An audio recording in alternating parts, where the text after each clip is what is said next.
Hi, I'm Matt Salmon, former US Congressman and current president of the Electronic Cigarette Association. During my life, I've had a great deal of thought about the topic of smoking. I don't smoke myself, and I believe that people have the right to smoke. But I've watched a family member smoke lifelong and watched him struggle with quitting and ultimately watched the resulting emphysema and cancer. Our country has reduced the incidence of tobacco smoking from 45% of adults in 1965 to 21% today through legislation, education, and marketing restrictions. Some years ago, I helped push through a new law in the state of Arizona that was among the first public health smoking bans. Later in 2000, I was named Congressman of the Year by the American Cancer Society. Despite gallant efforts by many good organizations and people, including some of my own, the reality is a lot of people, 45.8 million in the U.S. to be exact, still smoke tobacco. What this tells me, and what it should tell you, is that the two options that smokers have had for a very long time, the option of continuing to smoke tobacco at certain peril, and the option to quit smoking altogether, are simply not enough to address consumer needs and to improve public health. To that end, for the past few years, I've followed a revolutionary new idea called electronic cigarettes. A board-certified physician named Dr. David Barron, who has been the chief of staff at the UCLA Medical Center, says that he has never seen a product, ever, that stands to save as many lives as electronic cigarettes. If you haven't seen an electronic cigarette before, here's what one looks like. It is battery-powered and looks like a cigarette. Hundreds of thousands of people around the country using them say they feel and taste like a cigarette too. Because they aren't ignited, electronic cigarettes don't produce secondhand smoke or lingering acrid odor. The vapor they emit contains only 20 ingredients, all of which are considered safe for human consumption, including nicotine. Whereas tobacco smoke contains 4,000 ingredients, including arsenic and carbon monoxide, and dozens of ingredients that cause cancer.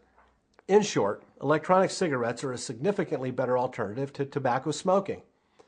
As Dr. Joel Nitzkin, a nationally recognized public health physician, says, on the basis of available research data, electronic cigarettes promise risk of illness and death well under 1% of the risk posed by tobacco cigarettes. Or, as David Sweener, a global harm reduction expert, has said, anyone who thinks tobacco cigarettes are no more hazardous than electronic cigarettes should take a remedial course in basic sciences. You're sure to hear a great deal of buzz about electronic cigarettes. Some will be mistruths from abolitionists or from those whose perilous or ineffective products and market share will be jeopardized.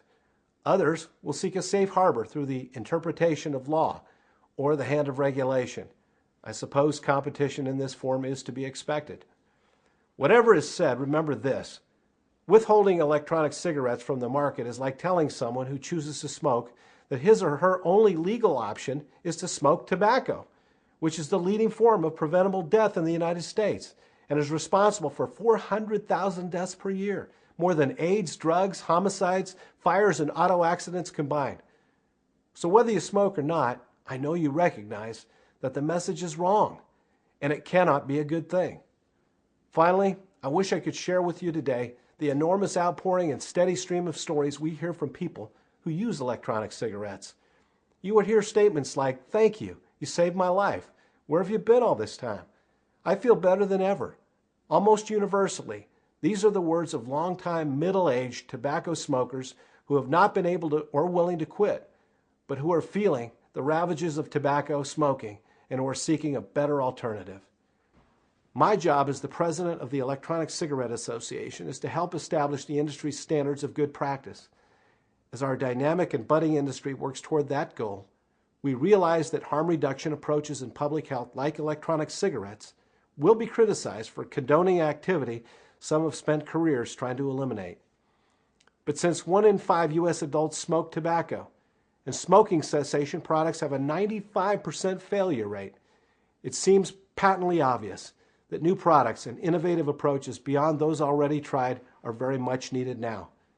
With that in mind, I hope you will join me and the many companies in good standing in our industry by thinking first of the needs of consumers over special interests, by putting public health ahead of stifling process, and by embracing the first true innovation in a centuries-old space.